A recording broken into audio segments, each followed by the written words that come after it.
सकते हैं। आपके दादा ने ऐसा किया है अभी।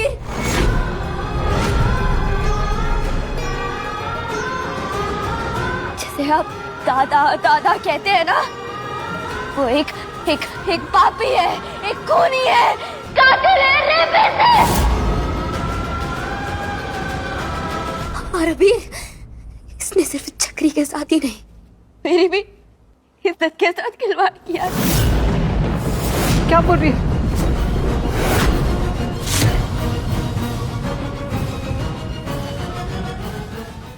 हाँ भी इस गंदे इंसान ने मेरे साथ जबरदस्ती करने की कोशिश की। एक बार नहीं, दो बार नहीं, बार बार मुझे छूने की कोशिश की अमीर।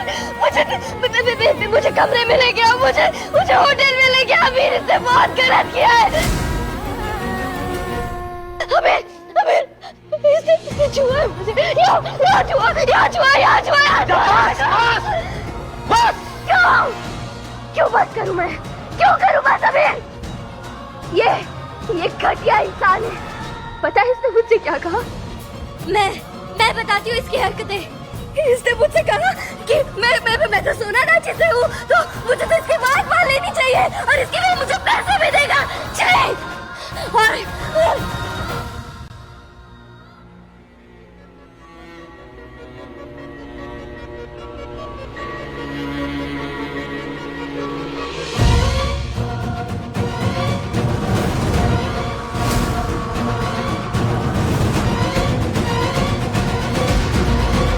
कुछ याद आया? ये ब्रेसलेट इसने चक्री को दिया था, ये समझकर कि वो मैं हूँ। और इसने उससे कहा कि अगर मैं उसकी बात मानूंगी तो ये पूरी दुकान खरीद के ले आएगा मेरे लिए।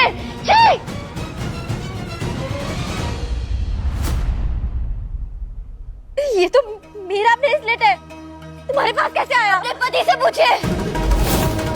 क्या चोरी किया होगा उसने? चुराया होगा, चोरी की होगी। छोड़ो ना। अरे चोर तो तुम हो।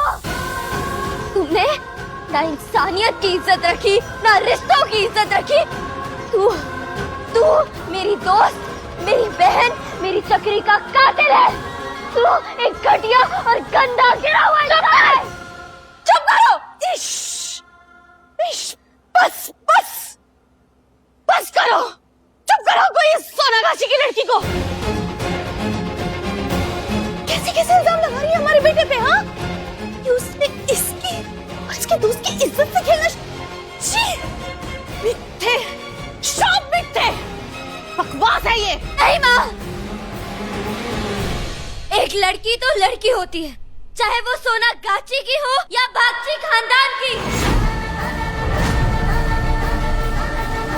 हर लड़की को अपनी इज्जत प्यारी होती है और आपके बेटे ने एक लड़की की इज्जत पर हाथ डालने की कोशिश की है। मेरी दोस्त, मेरी बहन, मेरा परिवार, मेरा मायका सब खत्म हो गया। मेरी दोस्त मर गई चक्री।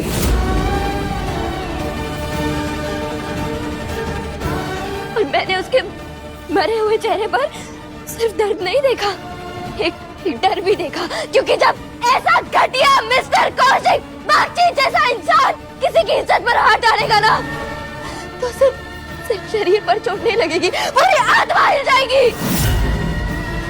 किसी को हक नहीं है किसी के साथ जबरदस्ती करने का माँ, किसी को भी नहीं। आपका बेटा मुजरिम है और मैं उसको उसकी सजा दिलवा कर रहूंगी। और हिम्मत कैसे है मेरे पति के ऊपर इतने गंदे इल्जाम लगाने की?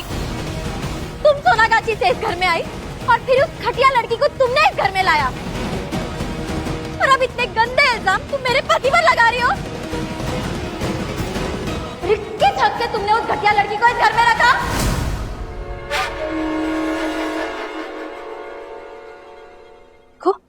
वो लड़की तो जा चुकी है और अब तुम भी इस घर से जाओगी। मैं तुम्हें इस घर से धक्के मार के निकालूंगी। चलो निकलो।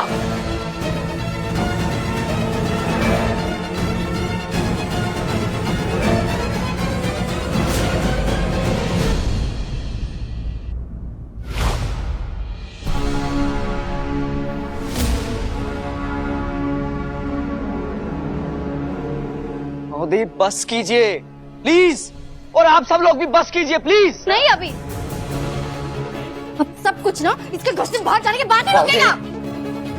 सौदे, मेरी पत्नी को छूना बंद कीजिए। और ये जो तुम्हारे दादा के बारे में बकवास और गलत गलत बातें करी जा रही है, वो तुम्हें सुनाई नहीं दे रहा है? हंस कर रही है ये लड़की यहाँ पर।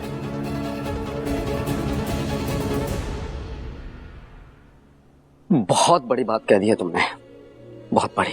तुम कह रही हो कि दादा ने तुम्हारे सब, दादा ऐसा कर नहीं सकते। और तुमने ये बात मुझे पहले क्यों नहीं बताई?